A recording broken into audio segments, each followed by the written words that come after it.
Hi students, இன்னைக்கு 10th standard geometry exercise 4.2 ல question number 4 வந்து என்னன்னு பார்க்கலாம்.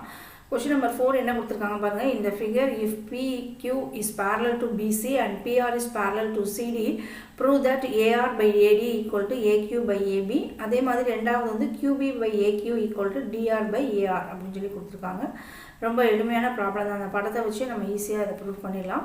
ஸோ இதில் ஃபஸ்ட்டு என்ன ட்ரையாங்கிள் அப்படின்னு சொல்லி பார்த்தீங்கன்னா ட்ரையாங்கிள் ஏபிசியில் ட்ரையாங்கிள் ஏபிசி எங்கே இருக்குன்னு பாருங்கள். இதுதான் ட்ரையாங்கிள் ஏபிசி.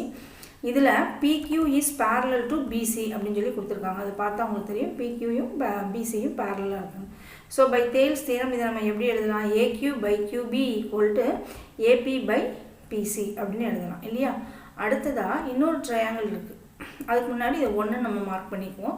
அடுத்த ட்ரையாங்கிள் என்னென்னு பார்த்தீங்கன்னா ADC இஸ் பேரலல் டு ADCயில் வந்து PR is parallel to DC. இப்போ PR எங்கே இருக்குதுன்னு பாருங்கள், அண்ட் DC இது ரெண்டும் வந்து ஒன்றுக்கு ஒன்று பேரலல். ஸோ இதுக்கும் அதே மாதிரி தேல்ஸ் தியரம் படி நம்ம எப்படி எழுதலாம் அப்படின்னா AR by RD equal to AP by PC. இதை வந்து ஈக்குவேஷன் 2ன்னு வச்சுக்குவோம்.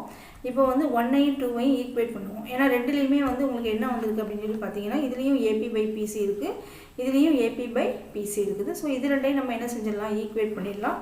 So AQ by QB equal to AR by RD அப்படின்னு கிடைக்கும்.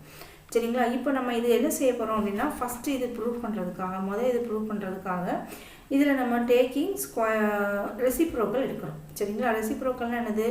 டினாமினேட்டரில் இருக்கிறது நியூமரேட்டருக்கு வந்துடும், நியூமரேட்டரில் இருக்கிறது வந்து டினாமினேட்டருக்கு வந்துடும். அவ்வளோதான். சரிங்களா? இப்போ இதுக்கு அடுத்த ஸ்டெப்பில் என்ன செய்கிறோம் அப்படின்னா இதில் வந்து ஆட் பண்ணுறோம். ஒவ்வொன்றோடையும் நம்ம வந்து 1 வந்து ஆட் பண்ணுறோம். அதுக்கு முன்னால் இதை 3 அப்படின்னு சொல்லி நோட் பண்ணிக்கலாம். ஸோ QB by AQவோட 1 ஆட் பண்ணலாம். அதே மாதிரி RD by ARோடையும் நம்ம என்ன செய்யலாம்னா 1 ஆட் பண்ணலாம். இப்போ இதை கிராஸ் மல்டிப்ளை பண்ணால் அவங்களுக்கு என்ன வரும் பாருங்கள். QB by AQ AQவையும் 1ஐயும் நீங்கள் மல்டிப்ளை பண்ணும்போது QB plus AQ divided by AQ. அதே மாதிரி RDயையும் 1ஐயும் மல்டிப்ளை பண்ணும்போது AR plus RD by AR அப்படின்னு சொல்லி கிடைக்கும். இப்போது இந்த QB ப்ளஸ் AQ இருக்குது பார்த்தீங்களா?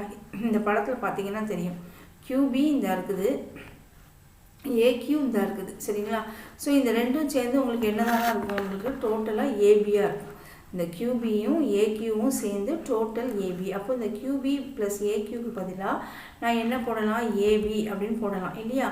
By AQ. அதே மாதிரி AR ப்ளஸ் RD இந்த இடத்துல. ஸோ AR ப்ளஸ் RD எப்படி எழுதலாம்? ADன்னு எழுதலாம். So AD by AR.